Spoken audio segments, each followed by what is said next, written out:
100년도 더 전에 한나라의 장관들이 그림 한 점을 보고는 그 앞에서 황급히 성호를 그었습니다.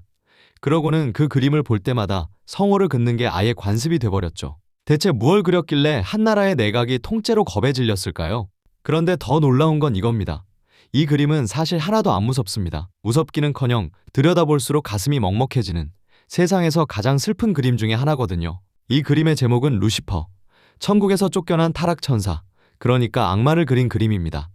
1890년 독일의 화가 프란츠 폰 슈투크가 그렸어요. 지금은 불가리아의 수도 소피아에 걸려 있습니다. 100몇십 년 전 불가리아의 군주 페르디난트가 이 그림에 한눈에 반해서 뮌헨에 있던 화가의 작업실에서 곧장 사들였거든요. 그리고 궁전 벽에 걸었죠. 바로 그 그림을 장관들이 보고 기겁을 한 겁니다. 자, 그럼 대체 어떤 그림인지 같이 보실까요?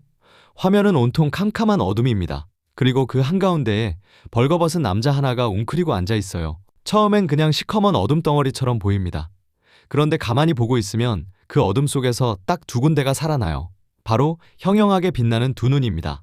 이 눈이 이 그림의 전부라고 해도 좋습니다. 어둠 속에서 허옇게 번뜩이는 두 눈이 그림 밖에 우리를 똑바로 노려보고 있어요. 어느 자리에서 보든 이 눈은 끈질기게 나를 따라옵니다. 장관들이 성호를 그었던 것도 사실은 바로 이 눈 때문이었죠. 남자는 두 다리를 꼭 붙이고 한 손으로는 머리를 괴고 있습니다. 깊은 생각에 잠긴 걸까요? 아니면 무언가를 꾸미고 있는 걸까요? 그런데 이 자세, 어디서 본 것 같지 않으세요? 맞습니다. 로댕의 그 유명한 조각, 생각하는 사람과 똑 닮았어요. 남은 한 손은 등 뒤로 어색하게 돌아가 있는데 처음엔 뭘 만지는지 잘 안 보입니다. 그런데 그 어둠을 살짝 걷어내보면 답이 나와요. 어둠에 묻혀 보이지 않던 거대한 검은 날개, 바로 그 날개를 가만히 어루만지고 있던 겁니다. 한때 천국을 날아다니던 날개죠. 이제는 아무 쓸모도 없어진 그 날개를 악마는 어둠 속에서 조용히 쓰다듬고 있는 거예요. 그리고 남자의 등 뒤로는 초승달처럼 생긴 희뿌연 빛이 하나 떠 있습니다. 이게 뭔지는 사실 아무도 정확히 모릅니다. 진짜 달일까요? 아니면 그가 쫓겨난 천국에서 새어나오는 마지막 빛일까요? 여러분은 어떻게 보이시나요? 자, 여기서부터가 진짜입니다. 우리가 흔히 떠올리는 악마는 뿔이 삐죽 솟고 날카로운 발톱에 온몸이 시뻘건 불길에 휩싸인 괴물이죠. 영화에 나오는 딱 그런 모습이요. 그런데 슈투크가 그린 이 악마에는 그런 게 하나도 없습니다. 뿔도 불길도 무기도 없어요. 그냥 한 남자가 어두운 방구석에 혼자 웅크리고 앉아있을 뿐입니다. 어깨는 축 처지고 얼굴엔 피로가 가득하죠. 무서운 괴물이라기보다는 차라리 모든 걸 잃고 주저앉은 한 사람에 더 가까워요. 그래서 미술사가들은 이렇게 말합니다. 슈투크가 그리려던 건 저 바깥 어딘가에 사는 무서운 괴물이 아니었다고요. 그가 그린 악마는 사실 우리 마음속 어딘가의 풍경에 더 가깝다는 겁니다. 한번 떠올려 보세요. 누군가를 미워해 본 적, 무언가에 눈이 멀어 본 적, 다 가지고도 더 갖고 싶어서 안달이 나 본 적. 그런 마음 우리 안에 다 있잖아요. 슈투크의 악마는 바로 그 마음을 가만히 비춰 보여주는 거울이었던 겁니다. 그래서 이 그림이 진짜로 무서운 거예요.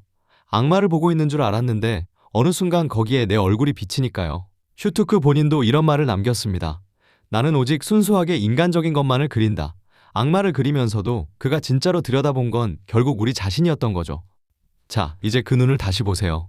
조금 전까지만 해도 그저 소름 끼치게 무섭던 그 눈이 이번엔 좀 달라 보이지 않나요? 가만히 들여다보면 거기엔 분노보다 슬픔이 더 깊게 고여 있습니다. 다시는 돌아갈 수 없는 천국을 그저 멀리서 바라보고만 있는 한없이 외로운 눈이죠. 그런데 이 그림에는 그림보다 더 슬픈 이야기가 하나 더 숨어 있습니다. 바로 이걸 그린 화가 자신의 이야기예요. 젊은 시절의 슈투크는 그야말로 잘 나가는 사람이었습니다. 32살에 뮌헨 최고의 미술학교 교수가 됐고 사람들은 그를 예술의 군주라고 불렀어요. 황제처럼 떠받들어졌죠. 게다가 그의 밑에서 그림을 배운 제자들이 정말 어마어마합니다. 칸딘스키, 파울 클레, 요제프 알베르스, 훗날 현대미술의 문을 활짝 열어젖힌 바로 그 거장들이에요. 슈투크는 그들의 스승이었습니다. 그런데 시대가 변합니다. 제1차 세계대전이 터지고 세상이 완전히 뒤집혀버렸어요.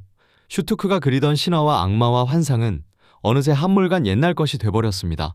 정작 그가 키운 제자들은 새 시대의 주인공이 되어 훨훨 날아오르는데 스승은 점점 잊혀져 갔어요.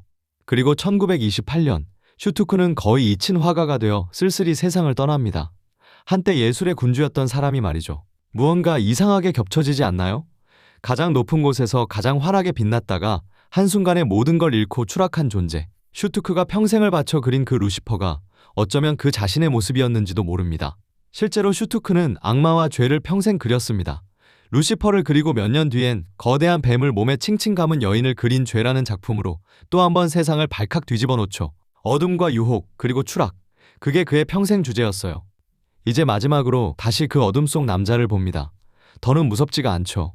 거기 앉아있는 건 천국을 잃고 돌아갈 길마저 잃어버린 외롭고 지친 한 존재입니다. 100년 전 그 장관들은 이 그림을 보고 무서워서 성호를 그었습니다. 하지만 어쩌면 그들이 정말로 두려웠던 건 악마가 아니었을지도 몰라요. 그 악마의 눈 속에서 자기 자신의 모습을 얼핏 봐버렸기 때문은 아니었을까요? 명화가 위대한 이유가 바로 여기 있습니다. 그저 무서운 악마 하나를 그렸을 뿐인데 그 안에 인간의 빛과 어둠이 또 한 사람의 흥망성쇠가 전부 고스란히 담겨 있으니까요. 슈투크는 끝내 이 그림이 무슨 뜻인지 똑부러지게 설명하지 않았습니다.